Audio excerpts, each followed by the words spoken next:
about 5 o'clock and I'm in for the night, so I think I'm gonna start making some dinner. All right, I got some black beans here.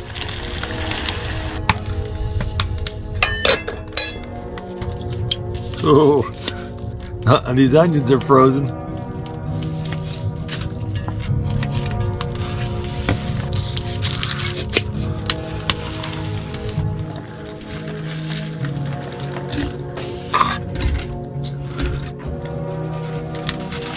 All right, just added some rice. All right.